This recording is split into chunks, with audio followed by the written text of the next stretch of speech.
नमस्कार, मैं हूं मेघा सिंह राठौर और आप देख रहे हैं इंडियन न्यूज 24। नजर डालते हैं देश दुनिया की तमाम बड़ी खबरों की ओर। दमोहार पर भाजपा दो फाड़, अपने ने उठाए संगठन के निर्णय पर सवाल। पूर्व मंत्री अजय बिश्नोई के बाद गृह मंत्री हिम्मत कोठारी ने लिया जयंत मलैया का पक्ष। दमोह में जो विधानसभा चुनाव हुए उसके परिणाम आए, उसके बाद पार्टी की जो समीक्षा बैठक हुई है उसमें जो मलैया जी को नोटिस दिया गया और उनके बेटे को और 4 मंडल अध्यक्षों को निष्कासित, क्या कहेंगे आप? ये समीक्षा बैठक सही थी? समीक्षा बैठक ईमानदारी से होना चाहिए। तथ्यों के आधार पर समीक्षा की जानी चाहिए और भविष्य से तभी हम सबक सीख सकेंगे। मलैया जी का परिवार जनसंघ के ज़माने से, जब सत्ता नहीं थी हमारे पास और दूर दूर तक सत्ता आती दिख भी नहीं रही थी, उस ज़माने से काम करने वाला परिवार है। उनको नोटिस देना, मैं ये मानता हूँ कि किसी को बलि का बकरा बनाना है और इसकी ईमानदारी से समीक्षा होना चाहिए। राहुल लोधी को पार्टी में लेने की क्या आवश्यकता थी? क्या वो विचारों से प्रभावित होकर आया था? अगर विचारों से प्रभावित होकर आया था तो फिर वो इंतजार करता। वो दल बदल करके आया, आपने उसको निगम का एक बनाकर मंत्री पद का दर्जा दे दिया, उसको पार्टी का टिकट दे दिया। ये हम क्यों कर रहे हैं?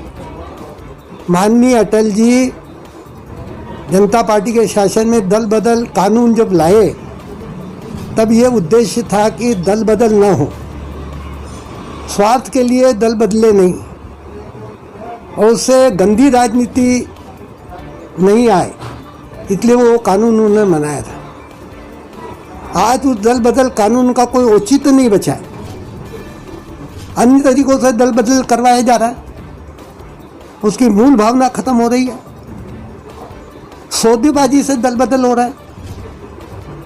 ये कहाँ का न्याय है? जब मैं खुद दल बदलना पसंद नहीं करता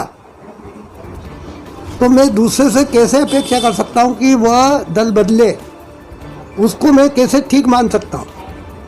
पार्टी अपने पार्टी का कार्यकर्ता कोई दल बदल करके जाता है तो उसको ठीक नहीं मानती, उसको गद्दार मानती है। तो कोई दूसरे पार्टी का आदमी हमारे दल में आ रहा है तो हम उसको ठीक कैसे मानते हैं?